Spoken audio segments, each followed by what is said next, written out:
totalmente viable la que está en el aula. Bueno, arranquemos entonces.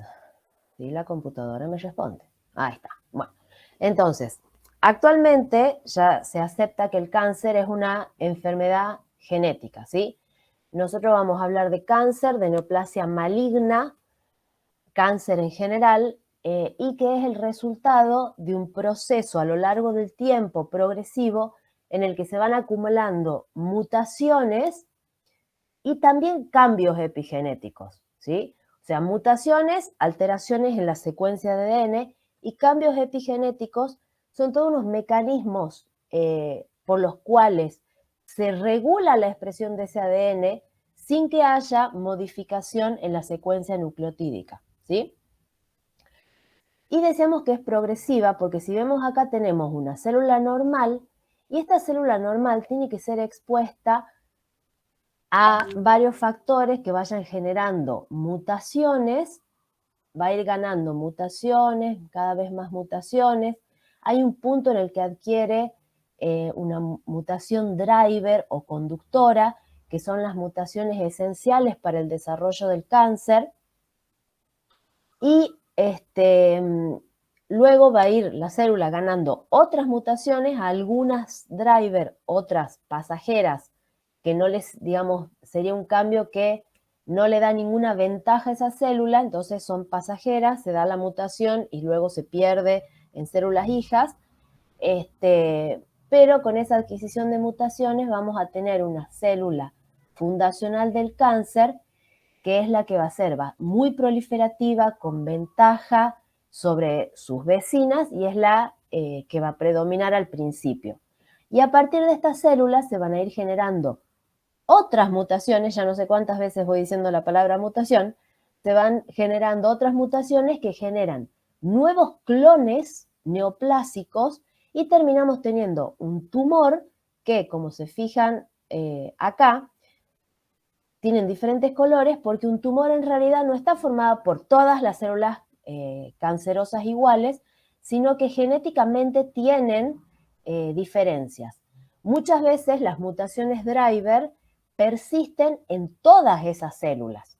Entonces hay mutaciones que en todas las células del cáncer la voy a distinguir, pero además cada una, si la estudio, cada grupo tiene sus características. ¿Y qué va a ser lo fundamental para que pueda pasar todo este proceso? La mutación inicial que se da tiene que no ser letal. Si la célula tiene una mutación que la mata, obviamente no va a poder seguir adquiriendo mutaciones para comportarse como una célula neoplásica maligna. Y esta mutación inicial que tiene la célula puede ser heredada, o sea, ya la recibe, viene directamente ya en las células germinales, en el ser humano. Ustedes saben que cuando una mutación ya viene del óvulo o el espermatozoide, todas las células del organismo la van a tener. Después, una exposición ambiental, que van a ser carcinógenos a los que se puede estar expuestos y producen esa mutación inicial, o simplemente el azar, ¿sí? Durante la replicación del ADN también se producen mutaciones. Eso es algo, digamos, está sujeto a error. Entonces, bueno, se va a formar esta masa. Y vamos a tener genes reguladores en este proceso, que van a ser los protooncogenes. Ustedes ya han estudiado algunos de estos temas.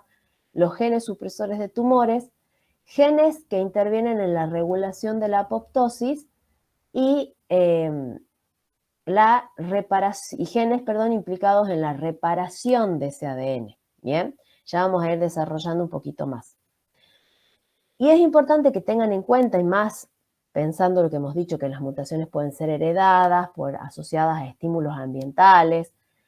Entonces, para la génesis de una neoplasia maligna, yo voy a tener muchos factores geográficos o ambientales, que ahí entrarían todos estos carcinógenos que yo les estaba contando, que pueden ser microbiológicos, el cigarrillo, que es un carcinógeno ideal, es una porquería. Después, la edad, con el tiempo se van acumulando mutaciones en las células ya somáticas del organismo, en todos nosotros, y también hay una baja en la inmunidad, la predisposición genética, que siempre va a estar en correlación con otros factores. O sea, solamente tener una predisposición genética al cáncer no hace que el organismo haga cáncer, necesita otros factores de estos que estamos nombrando. Y después otras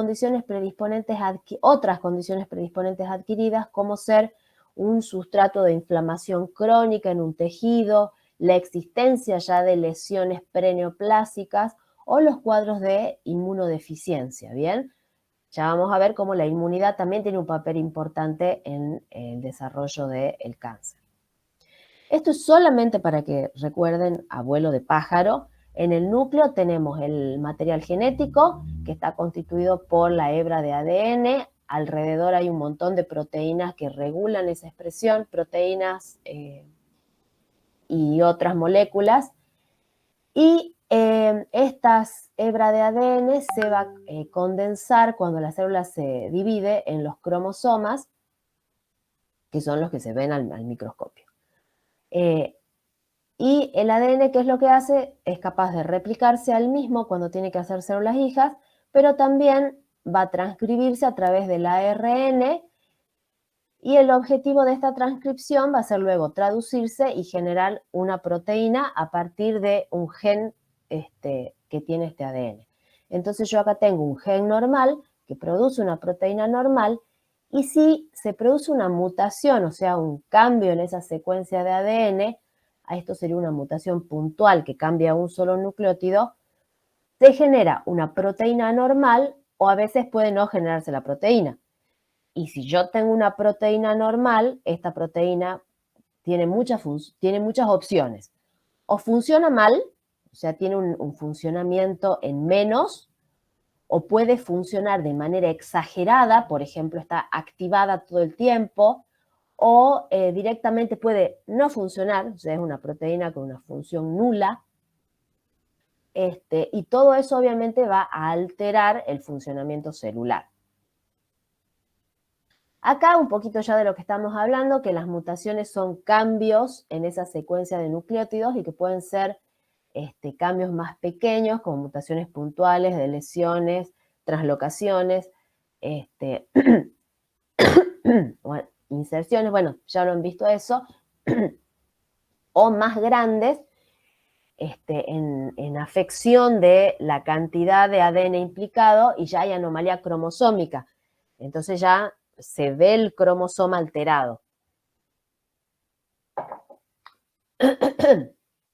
Y las epimutaciones, que son alteraciones, lo que yo le decía de la epigenética, son alteraciones en el genoma, pero de la expresión del gen, ¿sí? O sea, en vez de cambiar esa secuencia, el gen no se expresa por otras razones. Por ejemplo, una hipermetilación silencia los genes.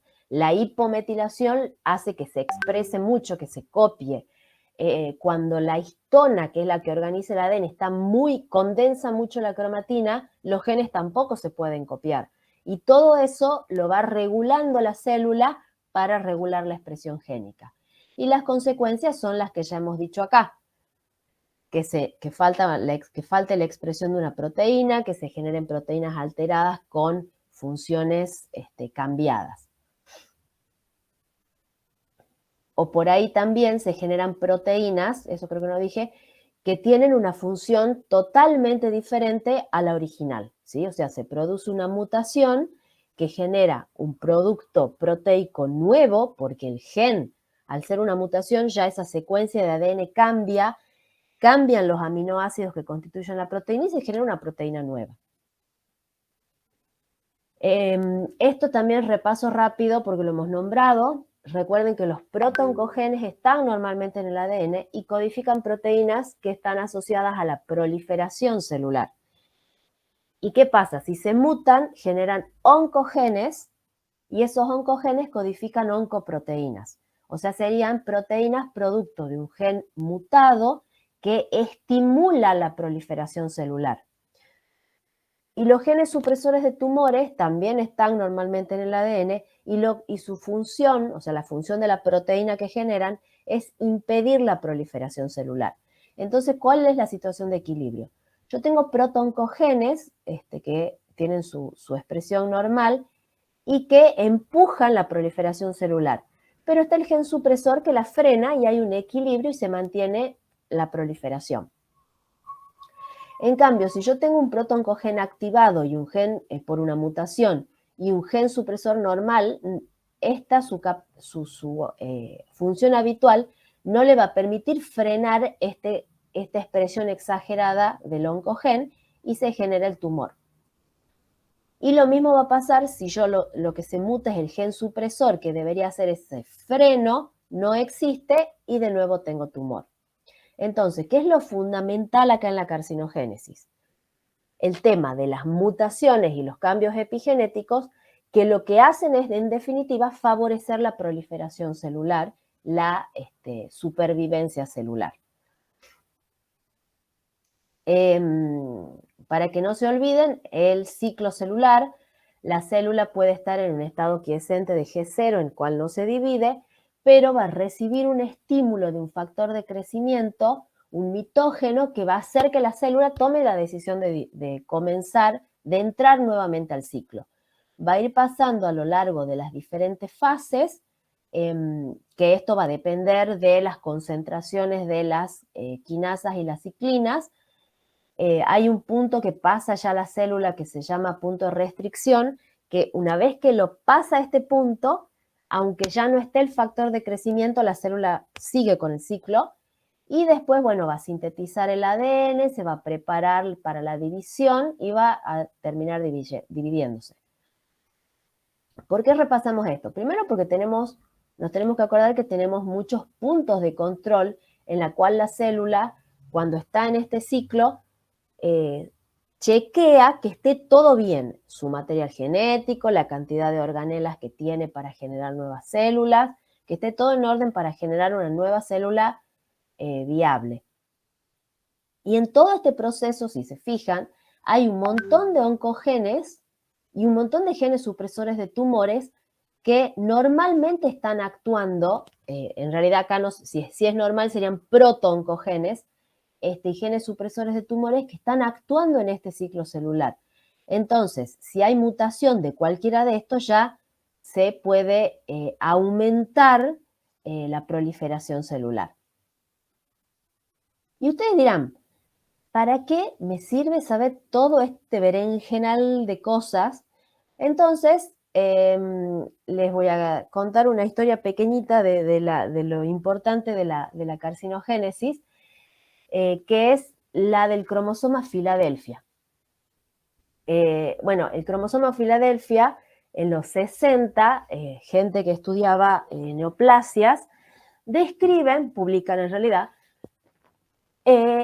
un cromosoma pequeñito que veían que estaba en los pacientes con leucemia mieloide crónica.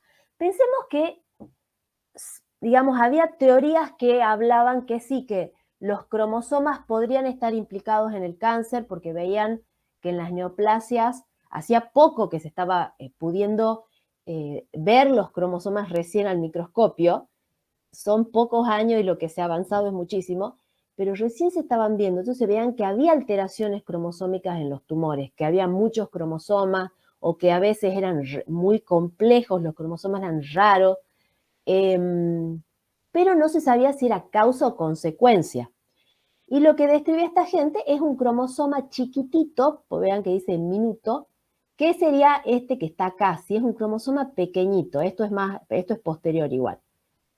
Recién en los 70 empieza a mejorar el estudio de los cromosomas, que se empiezan a hacer los bandeos más rudimentarios, y lo que se dan cuenta es que este cromosoma pequeñito en realidad iba acompañado también de una alteración en el otro cromosoma 9 y lo que se producía era una traslocación recíproca entre estos dos cromosomas. O sea, un pedacito del 22 iba al 9 y un pedacito del 9 iba al 22. Y ahí se generaba ese cromosoma diminuto, que es el que vemos acá, ese que dice PH, es Filadelfia, que se lo llamó cromosoma Filadelfia. Después, en los 80 ya dicen, acá esto produce una fusión entre el gen BCR y el ABL que se ve en los pacientes con leucemia amiloide crónica. Entonces, evidentemente, es algo que está asociado a la enfermedad porque en pacientes sanos no se lo ve. Lo veo solo en los pacientes con leucemia amiloide crónica. Y obviamente estos son diferentes grupos de investigación y ven que esta fusión, esta translocación producía una proteína quimérica, una proteína distinta a la original, que tiene una función tirosina quinasa, ¿bien? Es una función enzimática. Después se vio que esa actividad quinasa aumentaba la proliferación celular. Entonces en los 90 ya empiezan a inhibirla y se dan cuenta que si yo inhibía esa tirosina quinasa mutada que se generaba, disminuía la proliferación de las células o bloqueaba la proliferación de las células de la leucemia amiloide crónica. La leucemia amiloide crónica, las leucemias son neoplasias de la serie mieloide, ¿sí? Neoplasias hematológicas. Entonces, ¿en qué termina todo esto? En que la Pharma, en conjunto con el Instituto Nacional del Cáncer, o sea, con subsidios gubernamentales, como suelen suceder todos los avances de la ciencia importantes, y genera un fármaco que inhibe la acción de la proteína nueva que se generó por la mutación. O sea, se descubrió que la causa de esa enfermedad era una translocación y que eso yo lo podía inhibir y el paciente dejaba de proliferar y el paciente, entre comillas obviamente, se curaba. ¿Bien? Es lo que tienen acá, que es el imatinib, que se une específicamente a ese lugar. Obviamente inhibe otras tirosinas quinasa y produce otros efectos, pero esto es un cambio muy importante porque yo tengo este cáncer que se produce principalmente por esta mutación y yo la puedo inhibir al resultado, a la expresión de esa mutación y el paciente, en vez de morirse por una leucemia aguda, que es lo que les pasaba, no sé, a los 50, el paciente está perfecto. ¿Bien? Entonces esa es la importancia.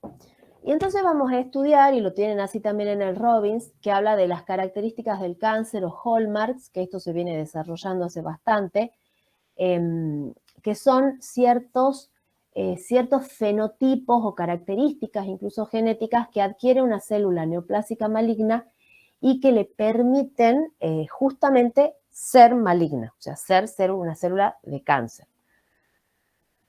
Tenemos todos estos elementos, algunos son verdaderas características y otros son elementos facilitadores, que son los que están en los recuadritos cuadraditos, ¿sí?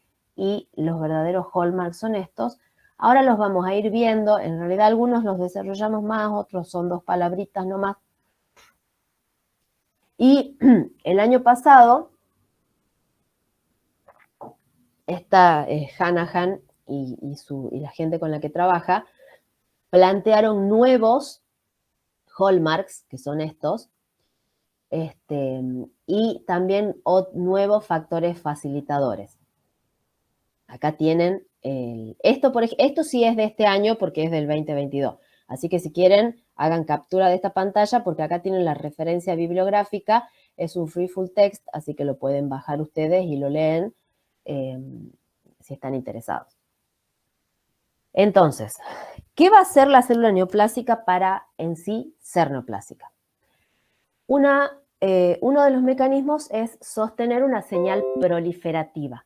Habíamos dicho que la célula necesita un factor de crecimiento o un mitógeno para empezar a dividirse y activar el ciclo celular. Entonces, lo que puede hacer la célula es producir factores de crecimiento y autoestimularse, una secreción autócrina. Otra opción puede producir receptores de factor de crecimiento. Y acá es un punto muy importante porque a nivel farmacológico se utiliza mucho esto, ¿sí?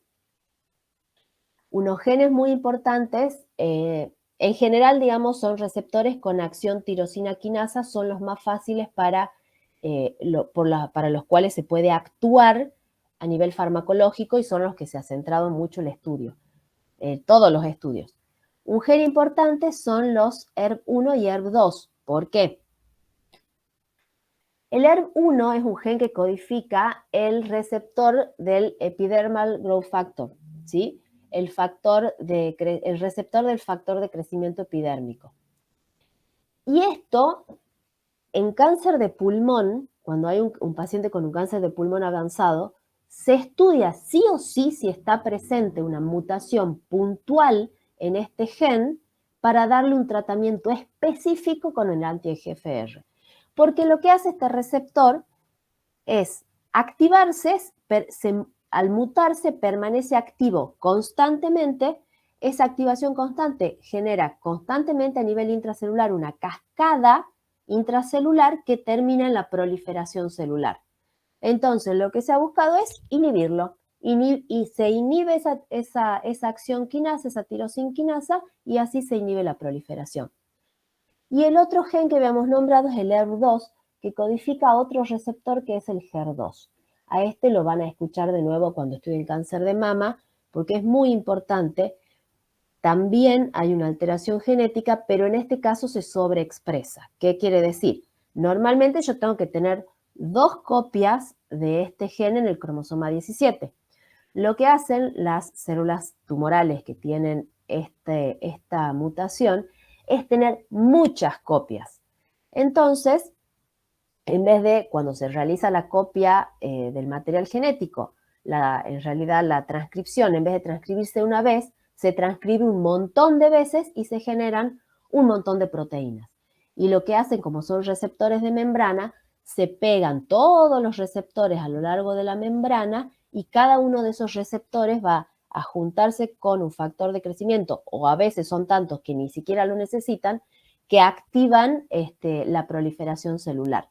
Y lo que tienen acá es una inmunohistoquímica justamente de un paciente que tiene sobreexpresión de ese HER y que fíjense cómo esa tinción marrón me está indicando que está, porque esto al ser inmunohistoquímica yo específicamente lo tiño al receptor y se genera un color en donde está el receptor. Entonces se hace toda una membrana continua porque está llena de receptores de membrana. Y lo que les explica acá estudio la expresión génica, o sea, la proteína en la membrana, y acá esto es un FISH con sondas específicas que se unen al gen. Lo normal es esto, el rojo es el gen HER, fíjense, en realidad el ERB2, que tengo 2 copias, en cambio, esta es una amplificación, cada puntito rojo es una copia de ese gen, que tengo un montón. Y así como se activaba el receptor y puede permanecer activado, también la célula neoplástica hace lo que quiere y puede activar un montón de otras proteínas cascada abajo, ¿sí? Van a leer mucho del RAS, mucho del RAF. El RAS está implicado en un montón de cáncer, es fundamental en cáncer de colon y se conoce hace mucho, pero recién hace un par de años se pudo hacer un fármaco que actúe contra una mutación de ese RAS, porque puede tener muchas mutaciones.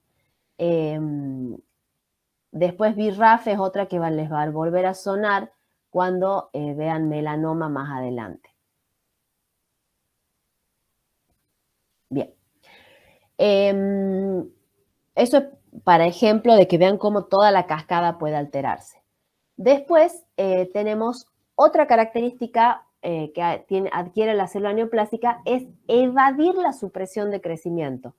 Entonces, nosotros decíamos que había los genes supresores, que estaban los genes supresores de tumores que frenan la proliferación celular excesiva y la célula va a buscar evitar o mutar estos genes para que no actúen. Me parece que el que les tiene que sonar ya de otros años de la carrera es el P53, el guardián del genoma. Fíjense acá cómo tengo una célula que ha sido expuesta a algún mutágeno, un carcinógeno, lo que sea. Una célula que tiene una función normal del P53, ¿qué va a hacer? Va a tener daño ese ADN en el ADN por ese mutágeno y va a actuar el P53 a diferentes niveles, produciendo, si el daño del ADN puede repararse, se frena el ciclo celular, la célula repara el ADN y sigue con el ciclo. A veces no es reparable el daño y la célula entra en senescencia. Esta es una célula que es metabólicamente activa. Obviamente es una célula con ciertas características particulares, pero que ya no se va a dividir, no va a volver a entrar al ciclo. Esa célula tiene daño en el ADN, no lo suficiente como para eliminarla, pero queda senescente, no se va a dividir. Y lo que decía recién es, si el daño es muy grande y no se puede reparar directamente, la célula se le activan los mecanismos de apoptosis, implicado también el P53. En cambio, si la célula está triste, no tiene un P53 funcionante, la célula se le daña el ADN, siga, las mutaciones, se le pueden ir acumulando más mutaciones, como hemos visto al principio de la clase, y vamos a terminar con una masa, podemos terminar con una masa de células neoplásicas. Fíjense, hasta tienen cara maligna, le ha hecho el Robbins acá a la célula. Y otro gen supresor de tumores que tienen que tener en cuenta, porque es de cáncer de colon, que es uno de los cánceres que ustedes tienen que saber, es el gen APC, ¿sí? Que se lo llama también guardián de la neoplasia colónica.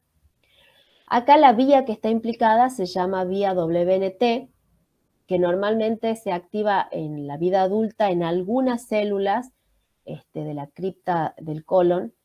¿Y qué es lo que pasa acá? Acá fíjense que acá tenemos la proteína del gen APC. Esta proteína forma un complejo que degrada otra proteína que se llama beta-catenina. Cuando hay estimulación normal de esta vía, se separa ese complejo y la beta-catenina se acumula en el citoplasma, pasa al núcleo y estimula la proliferación celular. ¿Qué es lo que pasa si está mutada si está mutado este gen y no tenemos una proteína de APC funcionante? El complejo no se activa, no se forma. Entonces la beta-catenina queda libre, se acumula en el citoplasma, pasa al núcleo y se estimula la proliferación. O sea, funciona como si estuviera activada esta vía, que como les decía, normalmente en las células adultas no tiene que estar activada. Entonces pasa esto, se muta, beta-catenina, proliferación. Y esto es lo que pasa, la mutación de este gen APC se ve en los pacientes con una enfermedad que es la poliposis adenomatosa familiar, ¿sí? Que son pacientes que generan miles de pólipos en el colon. ¿Qué son los pólipos? Estas lesiones sobreelevadas que ven acá. ¿Y por qué se originan? Porque hay mucha proliferación celular. Entonces, la mucosa normal, que es esta chatita, empieza a generar muchas células y hace estos tumores, que estos todavía no son malignos, son tumores benignos en el colon, pero un montón. Pero a partir de estos tumores que son células que están proliferando mucho, se pueden generar los carcinomas. Y no generan uno, generan un montón porque tienen miles de pólipos. Entonces las chances que tienen de generar cáncer es muy alta. De hecho, estos pacientes con poliposis familiar, si no se les hace la colectomía jóvenes, o sea, 20 años, hacen cáncer a los 32, a los 40 están muertos, ¿sí? O sea, a estos pacientes se les indica colectomía total, ¿bien? Y la imagen que tienen acá es una inmunohistoquímica. Acuérdense que en inmunohistoquímica todo lo que es marrón indica que hay proteína y lo que está marcando es específicamente la beta-catenina. Estas son células normales que yo les decía que cuando está normal el complejo APC, que era acá, se degrada la beta-catenina. En cambio, cuando no actúa el gen APC, se acumula en el citoplasma, por eso ven acá todo marrón el citoplasma, y el núcleo también se acumula, por eso no distinguen el núcleo, está todo teñido porque en todos lados hay beta-catenina, por lo tanto hay proliferación celular. Entonces, esto donde se ve la mutación de APC en la poliposis múltiple familiar. Pero también otros cánceres de colon, que no son estos pacientes, el cáncer de colon que se da en el paciente de 70 años, en el paciente más grande, también utiliza esto. La diferencia es que en la poliposis adenomatosa familiar, la mutación ya es heredada, ¿sí? O sea, ya la mamá, el papá la transmitió a la mutación del gen. Esa es la diferencia. Entonces, por eso tan jóvenes hacen cáncer. Bien, ustedes tienen en el aula un cuadro que comparan el cáncer hereditario con el esporádico y el familiar y está asociado a esto. ¿Qué otra cosa hace la célula neoplásica? Resiste la muerte celular y una manera de resistir la muerte es inhibir la apoptosis. Ya habíamos nombrado al P53 implicado en este mecanismo y una vía que utiliza la célula neoplásica es bloquear la acción del P53. Entre otras, ¿sí? Hay varios mecanismos que utilizan las células neoplásicas. Acá tienen cómo se produce la apoptosis y los diferentes mecanismos, esto también es del Robbins, en los cuales se puede intervenir para inhibir o bloquear la apoptosis. Otro importante, por ejemplo, es una upregulation del BCL2, que es una proteína antiapoptótica. Entonces, eso, por ejemplo, utilizan mucho los linfomas, aumentan la función del BCL2, entonces hay una acción antiapoptótica, acción antiapoptótica en esa célula. ¿Bien? Bueno, acá lo que le mostraba era, esto es neoplásico y eso es BCL2.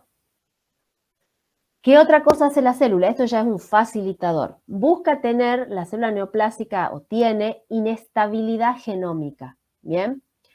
La manera de tener, ¿qué quiere decir esto? Que es una célula que fácilmente se muta. Y la manera en que hace eso es alterando, la célula neoplásica, ¿no? Es alterando los mecanismos de reparación del ADN.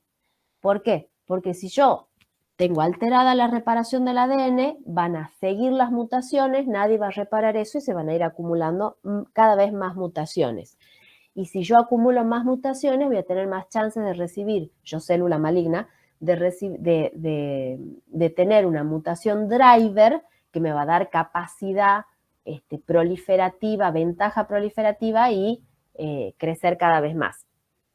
Acá es importante que cuando hay una mutación de uno de los genes, todavía funciona el otro y se produce el mecanismo de reparación.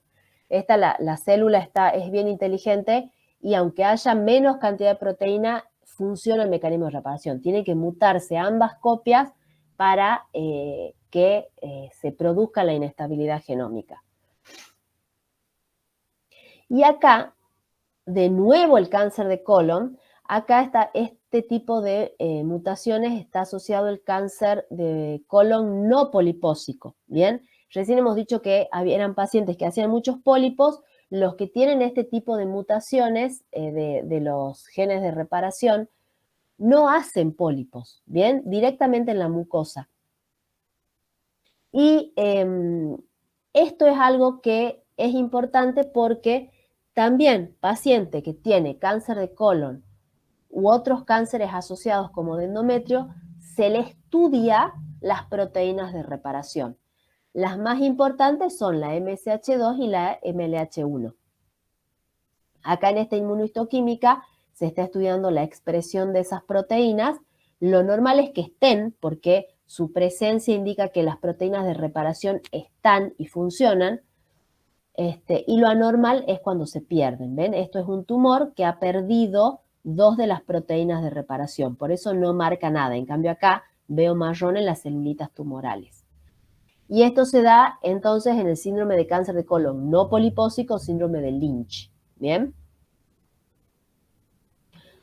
Ya queda menos, sigamos un ratín. ¿Qué otra cosa hace la célula neoplásica? Esto también es un facilitador para adquirir otros hallmarks, y es evitar la destrucción inmunológica. Ustedes piensen que estamos hablando que la célula neoplásica tiene que generar no tiene que generar, o tiene mutaciones, que esas mutaciones terminan en proteínas alteradas. Si una célula produce proteínas alteradas y las expresa, va a ser considerada una noxa para un antígeno para el sistema inmune. Entonces lo natural es que esa célula se elimine. Y eso pasa, por si no estaríamos llenos de, o sea, con la cantidad de mutaciones estaríamos llenos de todo el tiempo. Entonces lo que hace la célula neoplásica es evitar esa destrucción inmunológica. Obviamente hay tumores que producen muchas más proteínas, que son mucho más productores de mutación de proteínas alteradas que otros. Entonces hay por ahí tumores que tienen mucha más respuesta inflamatoria. Más allá de eso, tiene diferentes mecanismos la célula neoplásica para evitar esa destrucción inmunológica. Una, digamos, altera los mecanismos de producción de antígenos y expresión de los antígenos, entonces no los presenta en la superficie y no es reconocida. Otra opción que tiene es disminuir la producción de moléculas del complejo mayor de histocompatibilidad, entonces directamente no las tiene para expresar sus antígenos tumorales. Y después hay otra vía, que es la que se está usando mucho ahora en la farma, que en realidad ya hay un fármaco, que es la célula tumoral produce proteínas inmunosupresoras. ¿Cómo sería esto? Yo tengo una célula tumoral, normalmente, ¿qué pasa? Viene la célula tumoral y expresa su proteína, el linfocito la reconoce y libera un T citotóxico y directamente la elimina. Lo que hace la célula tumoral es producir proteínas, expresar proteínas que se unen al mismo tiempo con el linfocito cuando las reconoce y bloquean su función digamos, la destrucción inmunológica. ¿Bien? Entonces, fíjense acá cómo bloquea esa estimulación. Y no solamente eso, sino que ese linfocito queda inactivado. O sea, queda ahí e inactivado, no es que va a actuar a otro lado, queda ahí inactivado. Entonces, este mecanismo también lo utilizan las células neoplásicas. Y acá es lo que se está usando ahora en oncología, fármacos contra uno de estos ligandos, que es el PD, perdón, una de estas proteínas que es PD y el ligando que es el PDL1, ¿bien? Y se están haciendo fármacos exclusivamente contra esto para que los linfocitos, para bloquear esta inhibición y que los linfocitos citotóxicos actúen y lo eliminen al tumor. Y hay muy buenos resultados en varios tumores. Todavía se están estudiando en diferentes tumores y se está viendo el resultado. ¿Qué más hace la célula? La célula neoplásica tiene inmortalidad replicativa. Normalmente las células replican y se van acortando sus telómeros. Hay un punto en el que el telómero es tan cortito que la célula entra en crisis mitótica, ya no se puede dividir más, ¿bien? Y en general entra en senescencia o va a la apoptosis, ¿bien? Lo que busca la célula neoplásica es o bloquear los mecanismos de senescencia, entonces la célula, a pesar de que está con los telómeros cortos, sigue y además reactiva la telomerasa. O bien directamente solo reactiva la telomerasa. ¿Qué hacía la telomerasa? Que los telómeros se elonguen, entonces la célula persistía en su división. Y tienen otra capacidad las células neoplásicas, que es de generar nuevas células neoplásicas stem cell. ¿Bien?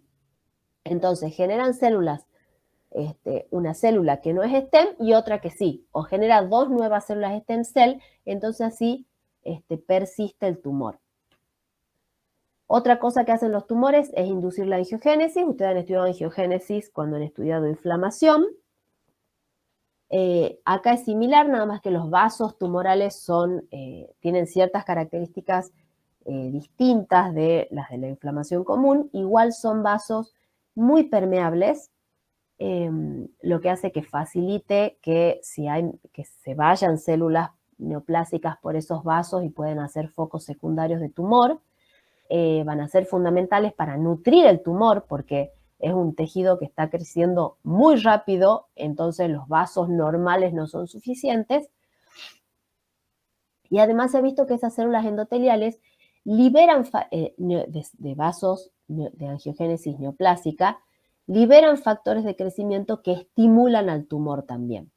Y hay fármacos que neutralizan, por ejemplo, el Vascular Endothelial Growth Factor, frenando esa angiogénesis. Otra cosa que hacen las células neoplásicas es tener mutaciones que le van a permitir invadir y hacer metástasis.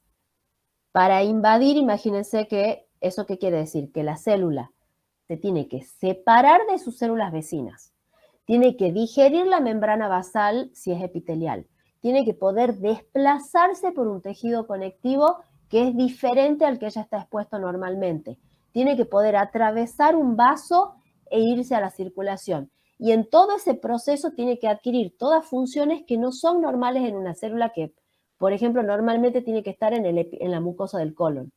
Esa célula no está preparada para andar migrando por una célula epitelial colónica para estar migrando por el tejido conectivo de la lámina propia. Entonces tiene que adquirir una serie de mutaciones que le vayan permitiendo adquirir todas esas capacidades que son propias de una neoplasia maligna. Y en la foto esta lo que se ve es un carcinoma lobulillar de mama, que son todas estas células disgregadas que ven acá, ¿sí? Ustedes acuérdense que los epitelios tienen proteínas de unión intercelular, que son muy importantes. Acá justamente se está marcando la E-caderina, que es una de esas proteínas de unión intercelular. Esto es lo normal. El tumor el carcinoma lobulillar de la mama, la pierde a esa proteína de unión con sus vecinas, entonces el tumor va a las células sueltas invadiendo por el estroma. Otro factor facilitador es la inflamación que promueve el tumor. Recién decíamos que bloquea la respuesta inflamatoria del tumor, sin embargo la promueve. Es muy común ver en los tumores, que son estos que están acá, un infiltrado inflamatorio alrededor.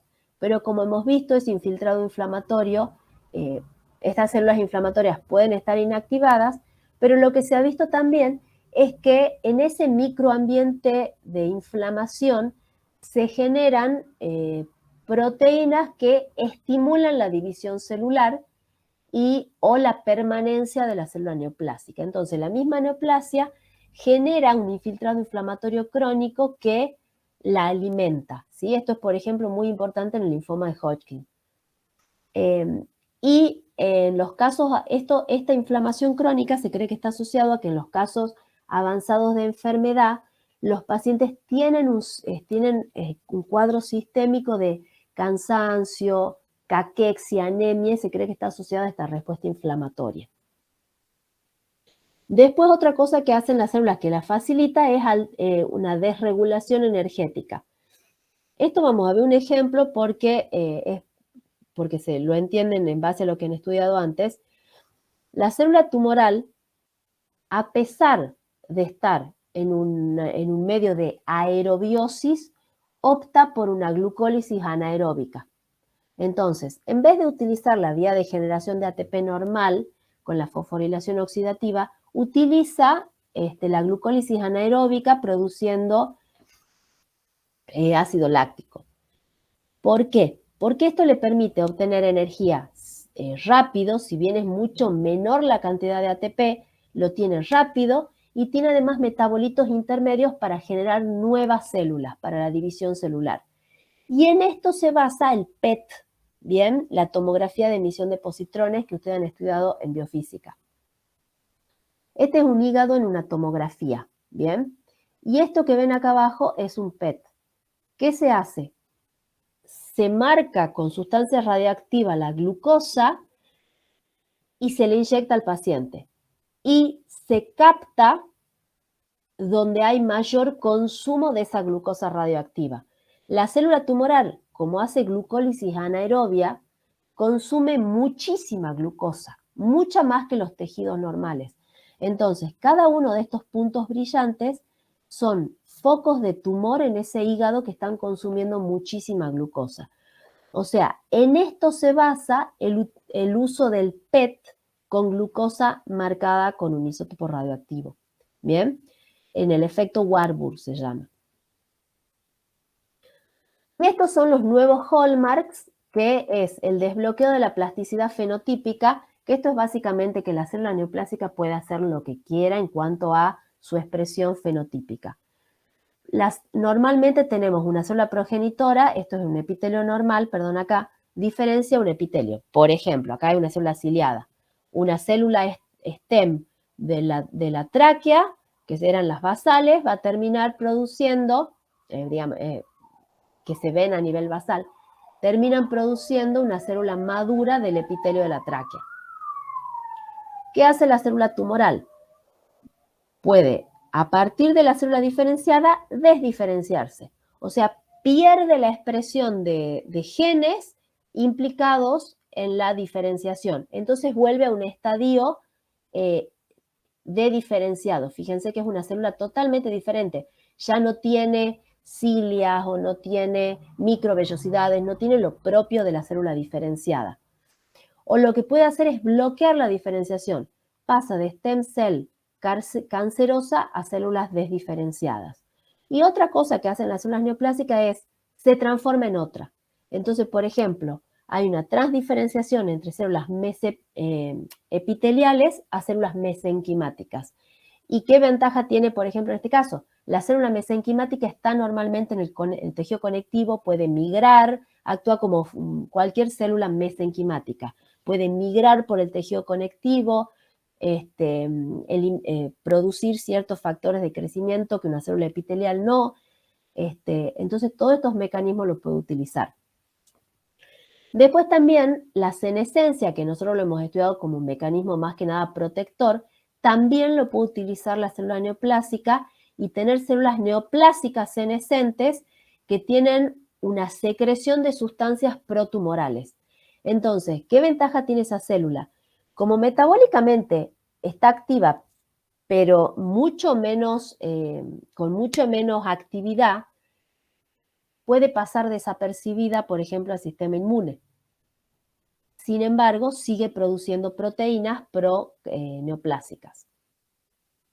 Después se ha visto esta reprogramación epigenética, que es lo que hemos hablado, o sea, la célula tumoral utiliza diferentes mecanismos epigenéticos para regular la expresión de genes.